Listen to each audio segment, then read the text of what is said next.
ಅಲ್ಲವಾ ಚೆನ್ನಾಗಿ ಓದ್ತಾ ಇದೆಯೇನೋ ಅಥವಾ ನನ್ನ ಸಮಾಧಾನಕ್ಕೆ ಓದೋ ಥರ ನಾಟಕ ಆಡ್ತಾ ಇದೆಯಾ? ಹಾಗೇನಿಲ್ಲಪ್ಪ, ಚೆನ್ನಾಗಿ ಓದ್ಕೋತಾ ಇದ್ದೀನಿ. ಇವತ್ತು ನಿನಗೆ ನಾನು ತಲೆ ತಿಂತಾ ಇದ್ದೀನಿ ಅಂತ ಅನ್ಸಿದ್ರು ನಾಳೆ ನಿಂಗೊಂದು ಸ್ಥಾನ ಮಾನ ಗೌರವ ಎಲ್ಲ ಸಿಕ್ಕಿದಾಗ ನಾನು ಹೇಳಿದ ಸರಿ ಅನ್ಸುತ್ತೆ.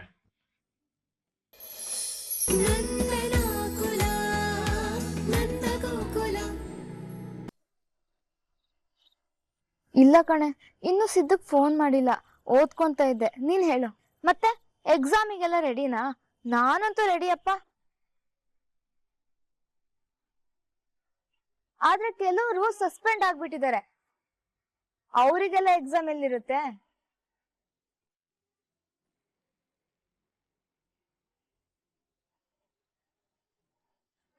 ಓದ್ಕೊಳ್ಳೋದಿಲ್ಲ, ಏನಿಲ್ಲ. ಬೇರೆಯವ್ರ ಜೀವನ ಹಾಳು ಮಾಡ್ಬೇಕು ಅಷ್ಟೇ ಅವ್ರ ಗುರಿ. ಇಲ್ಲಿ ಯಾರಿಗೂ ಪಾಪ ಪುಣ್ಯ ಅನ್ಬಾರ್ದು ಕಣೆ, ಆಮೇಲೆ ನಮಗೆ ಪಾಪ ಸುತ್ಕೊಳ್ಳುತ್ತೆ. ಕಾಲೇಜಲ್ಲಿ ನನ್ ಬಗ್ಗೆ ಕೆಟ್ಟದಾಗ ಬರ್ದವ್ರಿಗೆ ಸರಿಯಾಗಿ ಶಿಕ್ಷೆ ಆಗಿದೆ ಬಿಡು. ಅನ್ಭವಿಸ್ಲಿ. ಅವ್ರು ಸರಿಯಾಗಿ ಒದ್ದಾಡೋದನ್ನ ನನ್ ಕಣ್ಣಾರೆ ನೋಡ್ಬೇಕು.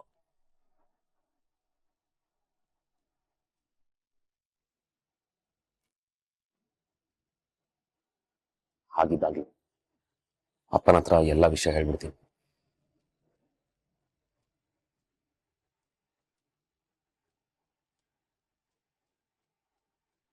ಆಮೇಲೆ ಆ ಟ್ರಿಪ್ ವಿಷಯ ನೆನ್ಪಿದೆಯಲ್ಲ, ಮರಿಬೇಡ. ಸರಿ ಕಣೆ, ನಂಗೆ ಓದ್ಕೊಬೇಕು. ನಾಳೆ ಸಿಗ್ತೀನಿ ಆಯ್ತಾ? ಬಾಯ್. ಕೇಶವ, ಯಾಕೋ ಏನೋ ಸರಿಗಿಲ್ಲ ಅನ್ಸ್ತದೆ ಕಣೋ. ವಲ್ಲಭ ಈ ತರ ಸುಮ್ಮನೆ ಹೋಗೋವನೇ ಅಲ್ಲ. ಆದ್ರೆ ಇವತ್ತು ಏನು ಮಾತಾಡದೆ ಒಳಗಡೆ ಹೋದ್ನಲ್ಲ. ಹೌದಣ್ಣ, ಯಾವಾಗ್ಲೂ ಸೇರಿಗೆ ಸವಾ ಸೇರ್ತಾರ ಮಾತಿಗೆ ಮಾತು ವಾಪಸ್ ಕೊಡ್ತಿದ್ದ. ಇವತ್ತು ಅವಳು ಮಾತಿಗೆ ಏನು ಉತ್ತರ ಕೊಡದಲ್ಲೇ ಹೋಗ್ತಿದ್ದಾನೆ ಅಂದ್ರೆ ಏನೋ ಆಗಿದೆ. ಅವನಾಗ ಹೇಳ್ತಾನೆ ಅನ್ಸತ್ತೆ. ಅಲ್ಲಿವರೆಗೂ ಕಾಯೋಣ, ನಾವೇನು ಕೇಳಕ್ ಬೇಡ.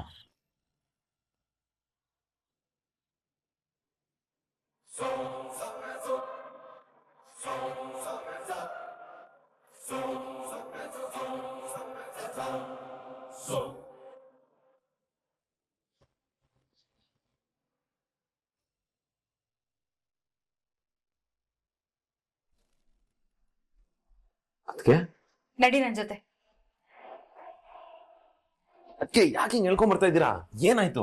ಏನಾಯ್ತು ಅಂತ ನೀನ್ ಹೇಳ್ಬೇಕು. ಏನಾಗಿದೆ ನಿನಗೆ? ಏನು ಆಗಿಲ್ಲ ಅದಕ್ಕೆ. ಸುಳ್ಳು ಹೇಳ್ಬೇಡ ಚಿಕ್ಕು. ನಾನು ಸಂಜೆಯಿಂದ ನೋಡ್ತಾ ಇದ್ದೀನಿ, ನೀನ್ ಯಾವಾಗ್ಲೂ ಇರೋ ಹಾಗಿಲ್ಲ. ಏನಾಗ್ತಿದೆ ಅದನ್ನ ನಮ್ಮ ಹತ್ರ ಹೇಳ್ಕೊ. ಏನ್ ಪ್ರಾಬ್ಲಮ್ ಹೇಳೋ. ಪ್ರಾಬ್ಲಮ್ ಏನಿಲ್ಲ ಕೇಶವಣ್ಣ, ನಾಳೆ ಎಕ್ಸಾಮ್ ಇದೆಯಲ್ಲ, ಓದಿರ್ಲಿಲ್ಲ, ಅದಕ್ಕೆ ಸ್ವಲ್ಪ ಟೆನ್ಷನ್ ಆಗಿದೆ ಅಷ್ಟೆ. ಪ್ರಾಬ್ಲಮ್ ಏನು ಇಲ್ಲ ಅಂದ್ಮೇಲೆ ಮಾವನ್ ರೂಮ್ ಹತ್ರ ಯಾಕೆ ಹೋಗ್ತಿದ್ದೆ? ಅದು ಏನು ರೂಮ್ ಹತ್ರ ಹೋಗಿದ್ದ? ಯಾಕೋ ಅಲ್ಲಪ್ಪ, ಏನಾಯ್ತು ಹೇಳೋ. ಅದು ನನ್ನ ಕಾಲೇಜಲ್ಲಿ ಸಸ್ಪೆಂಡ್ ಆಗಿದ್ದೀನಿ. ಈ ವಿಷಯನ ಅಪ್ಪನ ಹತ್ರ ಹೇಳಕ್ ಹೋಗಿದೆ.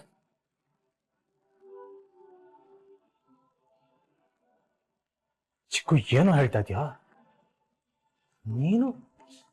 ಸಸ್ಪೆಂಡ್? ಹ್ಞೂ ಅಣ್ಣ, ಆಕ್ಚುಲಿ ಏನಾಯ್ತಂದ್ರೆ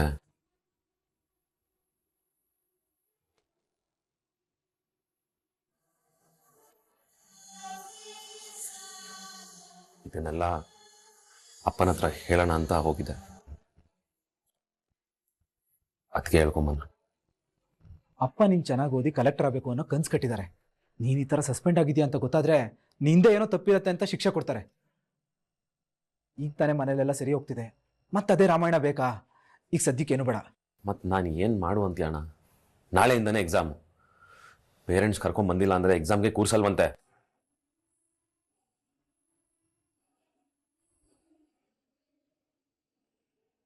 ಈಗೇನು ನಾಳೆ ನೀನು ನಿನ್ನ ಪೇರೆಂಟ್ಸ್ ಜೊತೆ ಬರಬೇಕು ಅಂತ ಹೇಳಿದಾರೆ ತಾನೆ? ನಾವು ನಿನ್ನ ಅಣ್ಣಂದ್ರು, ನಾವು ಬಂದ್ರೆ ಆಗತ್ತಲ್ಲ?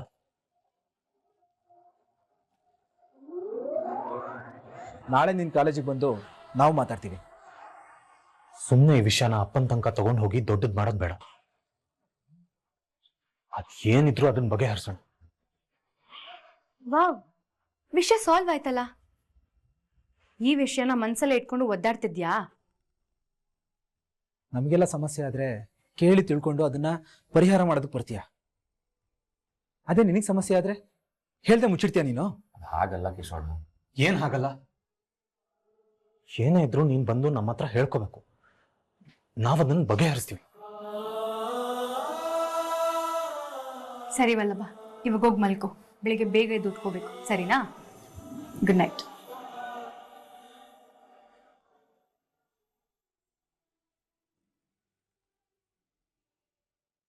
ಕೇಶವ, ಯಾರೋ ಬೇಕು ಅಂತಾನೆ ನಮ್ ಚಿಕ್ಕನ್ ಸಿಕ್ಕಾಕ್ಸಿದ್ದಾರೆ ಅನ್ಸುತ್ತೆ. ಹೌದು ಅಣ್ಣ, ನನಗೂ ಹಾಗೆ ಅನಿಸ್ತಿದೆ. ವಲ್ಲಭನ್ ಮನ್ಸು ಚಿನ್ನ ಇದ್ದ ಹಾಗೆ. ಅವನ ಮೇಲೆ ಅಪವಾದ ಹಾಕೋದು ಕೊಟ್ಟಿದ್ದಾರೆ ಅಂದ್ರೆ ಅವ್ರ ಮನ್ಸು ಇನ್ನಷ್ಟು ಕಲ್ಲಾಗಿರ್ಬೇಕು. ಒಬ್ಬ ನಿರಪರಾಧಿಗೆ ಶಿಕ್ಷೆ ಆಗ್ಬಾರ್ದು ಅನ್ನೋದು ಎಷ್ಟು ಮುಖ್ಯನೋ, ಒಬ್ಬ ಅಪರಾಧಿ ತಪ್ಪು ಮಾಡಿ ತಪ್ಪಿಸ್ಕೋಬಾರ್ದು ಅನ್ನೋದು ಅಷ್ಟೇ ಮುಖ್ಯ. ನಾಳೆ ಆಗಿದ್ದಾಗ್ಲಿ ಅಣ್ಣ, ವಲ್ಲಭಂಗ್ ಅಂಟಿರೋ ಕಳಂಕ ಬಿಟ್ಟೋಗ್ಬೇಕು. ಅಣ್ಣಂದ್ರಂದ್ರೆ ಹೀಗಿರ್ಬೇಕು. ಈ ಒಗ್ಗಟ್ಟಿದ್ರೆ ಸಾಕು, ಎಂತ ಸಮಸ್ಯೆ ಬಂದ್ರೂ ಎದುರಿಸಬಹುದು.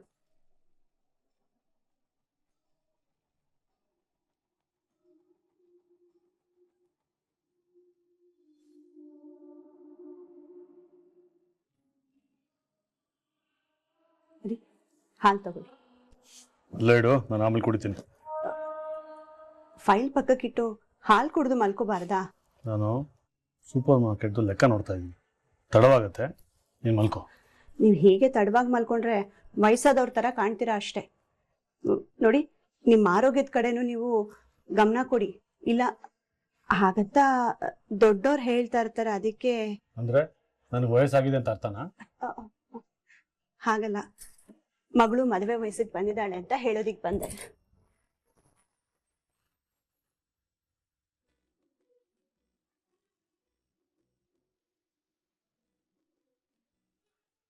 ಮತ್ ನೀನೇಗಿನ್ನು 20 ವರ್ಷಗಳ ಥರ ಇದೆಯಾ?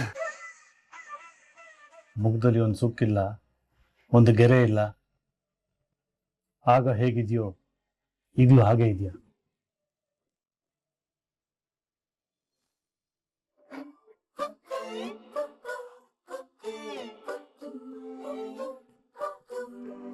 ನವ ಜೋಡಿಗಳೇ, ಮೇ ಐ ಕಮ್ ಇನ್? ಬಾ ಮಗಳೇ, ಬಾ.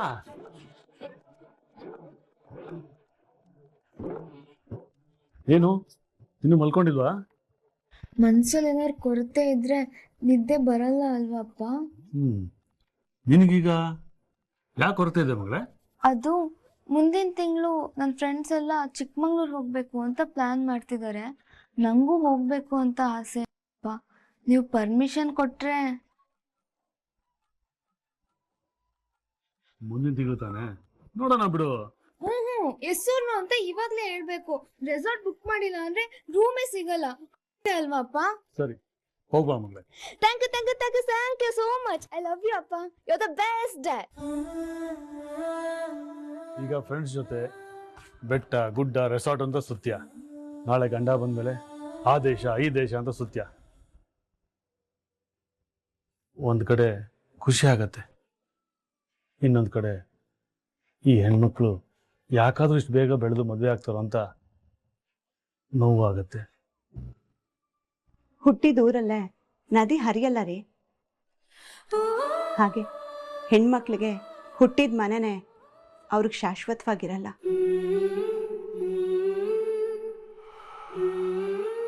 ಯಾಕೆ ನೀವಿಬ್ರು ಈಗೆಲ್ಲ ಮಾತಾಡ್ತಿದ್ದೀರಾ? ಈಗೇನು ನಾನು ಅಳ್ಬೇಕಾ? ಏ ಬೇಡ ಮಗಳೇ. ಮತ್ತೆ ಟಾಪಿಕ್ ಚೇಂಜ್ ಮಾಡಿ. ನೋಡ್ತಾ ಇರೋಮ್ಮ, ನಿನಗೆ ಒಳ್ಳೆ ಹುಡುಗನ ಹುಡುಕಿ ಭರ್ಜರಿಯಾಗಿ ಮದುವೆ ಮಾಡ್ತೀನಿ. ಸುತ್ತ ಹತ್ತೂರಲ್ಲಿ ಯಾರು ಈ ಥರ ಮದುವೆ ಮಾಡಿರಬಾರ್ದು, ಅಷ್ಟು ಜೋರಾಗಿ ಮದುವೆ ಮಾಡ್ತೀನಿ.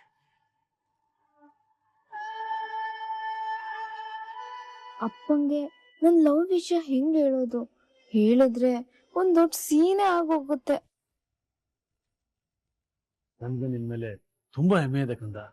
ಈಗಿನ ಕಾಲದಲ್ಲೂ ಲವ್ಗೆ ಒಂದು ದಾರಿ ತಪ್ಪದೇನೆ, ನಮಗ್ ಮೋಸ ಮಾಡ್ದೇನೆ ನಾವು ತೋರ್ಸೋ ಹುಡುಗನ ಮದುವೆ ಆಗಕ್ಕೆ ಒಪ್ಪಿದ್ಯಲ್ಲ. ನಿನ್ನಂತ ಮಗಳು ಯಾರಿಗೂ ಸಿಗಲ್ಲ.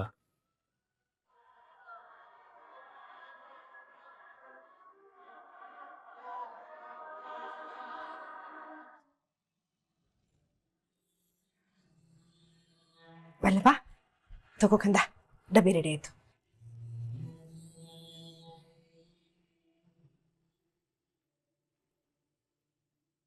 ವಲ್ಲಭ, ಚೆನ್ನಾಗಿ ಓದ್ತಾ ಇದೆಯೇನೋ ಅಥವಾ ನನ್ನ ಸಮಾಧಾನಕ್ಕೆ ಓದೋ ಥರ ನಾಟಕ ಆಡ್ತಾ ಇದೆಯಾ? ಹಾಗೇನಿಲ್ಲಪ್ಪ, ಚೆನ್ನಾಗಿ ಓದ್ಕೋತಾ ಇದೀನಿ. ಇವತ್ತು ನಿನಗೆ ನಾನು ತಲೆ ತಿಂತಾ ಇದ್ದೀನಿ ಅಂತ ಅನ್ಸಿದ್ರು ನಾಳೆ ನಿಂಗೊಂದು ಸ್ಥಾನ ಮಾನ ಗೌರವ ಎಲ್ಲ ಸಿಕ್ತಾಗ ನಾನು ಹೇಳಿದ್ ಸರಿ ಅನ್ಸುತ್ತೆ. ಗಿರಿಜಾ, ಊರಿಡೀ ಹೇಳ್ಕೊಂಬಂದಿದ್ದೀನಿ ಕಲೆಕ್ಟರ್ ಆಗ್ತಾನೆ ನನ್ನ ಮಗ ಅಂತ. ಅವನಿಗೂ ಸರಿಯಾಗಿ ಹೇಳು, ಚೆನ್ನಾಗಿ ಓದಬೇಕು. ಈ ಎಕ್ಸಾಮ್ ಒಂದು ಚೆನ್ನಾಗಿ ಬರೆದ್ರೆ ಮುಂದೆ ಎಲ್ಲ ಸುಲಭ ಆಗತ್ತೆ. ನೀವೇನು ಚಿಂತೆ ಮಾಡ್ಬೇಡ್ರಿ, ನಮ್ ವಲ್ಲಭ ಚೆನ್ನಾಗಿ ಓದ್ತಾನೆ. ಡಬ್ಬಿಲಿ ಏನ್ ಹಾಕಿದ್ಯಾ? ಇಡ್ಲಿ ರೀ. ಎಷ್ಟು ಹಾಕಿದ್ಯಾ? 4 ಹಾಕಿದ್ದೀನಿ. ಬರೀ 4? ಗಿರಿಜಾ, ಆಗತ್ತೆ ಇವನಿಗೆ. ಬೆಳಿಗ್ಗೆ ಒಂದು, ಮಧ್ಯಾಹ್ನ ಒಂದು, 2 ಎಕ್ಸಾಮ್ ಇರುತ್ತೆ. ಇಟ್ಕೊಳಕ್ ಶಕ್ತಿ ಬೇಡವಾ? ಕಲ್ಲ 6 ಇಡ್ಲಿ ಹಾಕಿ ಕಳಿಸು. ಹೋಗು, ಏನ್ ನೋಡ್ತಾ ಇದೆಯಾ? ಬೇಗ ಹಾಕೊಂಬಾ. ಸರಿ ರೀ. ಚೆನ್ನಾಗಿ ಓದ್ಕೊಳ್ಳೋ, ನಾನು ಅಂಗಡಿಗೆ ಹೋಗಿ ಬರ್ತೀನಿ.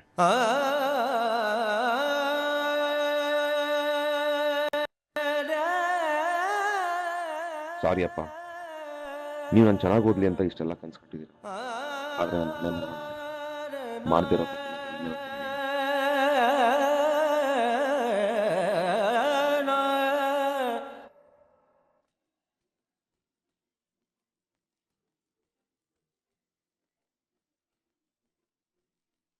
ಒಂದ್ ಕಡೆ ಇಟ್ಕೊಂಡ್ ತಿನ್ನು ಅಮ್ಮ.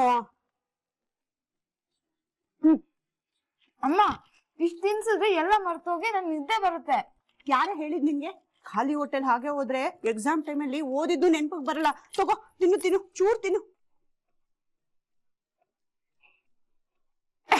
ಅಯ್ಯೋ, ನೀ ಕುಡಿ ಮಗಳ, ನೀ ಕುಡಿ.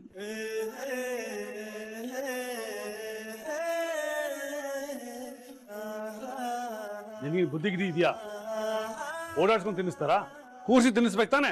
ಅಪ್ಪ, ಅಮ್ಮನ್ ಯಾಕಪ್ಪ ಬೈತಿದ್ದೀರಾ? ಅವರು ಕೂತ್ಕೋ ತಿನ್ಸ್ತೀನಿ ಅಂತ ಹೇಳಿದ್ರು. ಆದ್ರೆ ಎಕ್ಸಾಮ್ ಟೆನ್ಷನ್ಗೆ ನಾನೇ ಆಚೆ ಆಚೆ ಓಡಾಡ್ತಾ ಇದ್ದೆ. ಎಕ್ಸಾಮ್ಗೆ ಚೆನ್ನಾಗಿ ಓದ್ಕೊಂಡಿದ್ಯಾ ತಾನೆ? ಹಾ ಅಪ್ಪ, ಫುಲ್ ಪ್ರಿಪೇರ್ ಆಗಿದ್ದೀನಿ. ನೋಡ್ತಾ ಇರಿ, ಈ ಸಲ ಕಾಲೇಜ್ ಟಾಪರ್ ನಾನೇ. ಇಡೀ ಟೆಕ್ಸ್ಟ್ ಬುಕ್ ನ ನೀಟಾಗಿ ಓದ್ಬಿಟ್ಟಿದೀನಿ. ತಗೊಳ್ಳಿ, ಇಲ್ಲಿ ಯಾವ ಚಾಪ್ಟರ್ ಅಲ್ಲಿ ಏನ್ ಬೇಕಾದ್ರೂ ಕೇಳಿ, ಎಲ್ಲ ಪಟ ಪಟ ಅಂತ ಹೇಳ್ತೀನಿ. ಹೋಗ್ಲಿ ಬಿಡು ಮಗಳೇ, ಟೆಸ್ಟ್ ಮಾಡಕ್ ಹೋದ್ರೆ ನಿನಗ್ ಮಾಡೋ ಅವಮಾನ. ತಗೋ ತಗೋ ತಗೋ. ಏ ಬೇಡ ಬೇಡಪ್ಪ, ನೀವು ಕೇಳ್ಬೇಕು. ನಾನ್ ಯಾವ ರೇಂಜ್ ಪ್ರಿಪೇರ್ ಆಗಿದ್ದೀನಿ ಅಂತ ನಿಮಗೆ ಗೊತ್ತಾಗ್ಬೇಕು. ಕೇಳಿ ಅಪ್ಪ.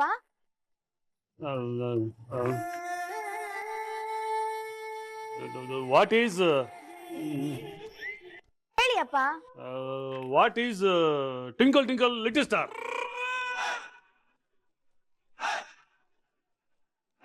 ಯಾಕೇನಾಗ್ತಿದ್ಯಾ?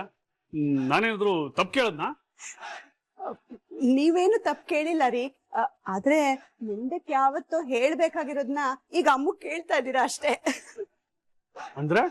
ಅಂದ್ರೆ ನಾಳೆ ಅಮ್ಮುಗೆ ಮದ್ವೆ ಆಗಿ ಅವಳಿಗೆ ಮಗು ಹುಟ್ಟತ್ತಲ್ಲ, ಆಗ ಆ ಮಗು ಬಂದು ತಾತ ತಾತ ನಂಗೆ ಏನಾದ್ರೂ ರೈಮ್ಸ್ ಹೇಳ್ಕೊಡು ಅಂತ ಅಂದ್ರೆ ನೀವು ಅವಾಗ ಹೇಳ್ಕೊಡ್ಬೇಕಲ್ಲ, ಅದನ್ನ ಕೇಳ್ತಾ.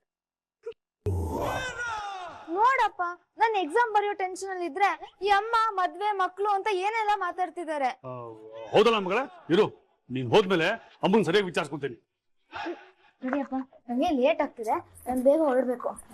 ಓಕೆಪ್ಪ, ನಂಗೆ ಆಲ್ ದಿ ಬೆಸ್ಟ್ ಹೇಳಿ. Thank you. ಬೈ ಅಮ್ಮ, ಐ ಲವ್ ಯು. ಅಮ್ಮು ಅಮ್ಮು, 4 ತಿನ್ನಿರೋದು, ಇನ್ ಸ್ವಲ್ಪ ತಿನ್ಕೊಂಡು ಹೋಗು. ಬೇಡ ಅಮ್ಮ, ನಂಗೆ ಲೇಟ್ ಆಗ್ತದೆ. ನೋಡ್ಬೇಕಲ್ಲ ನಮ್ಮ ಅಮ್ಮಗೆ ಎಷ್ಟು ಪ್ರಾಮಾಣಿಕತೆ ಇದೆ ಅಂತ. ಇಷ್ಟು ಒಳ್ಳೆ ಮಗುಗೆ ಒಳ್ಳೆ ಗಂಡೆ ಸಿಗ್ಬೇಕು. ಯೋಚನೆ ಮಾಡ್ಬೇಡಿ, ನಮ್ಮ ಅಮ್ಮುಗೆ ಒಳ್ಳೆ ಹುಡುಗನೇ ಸಿಗ್ತಾನೆ.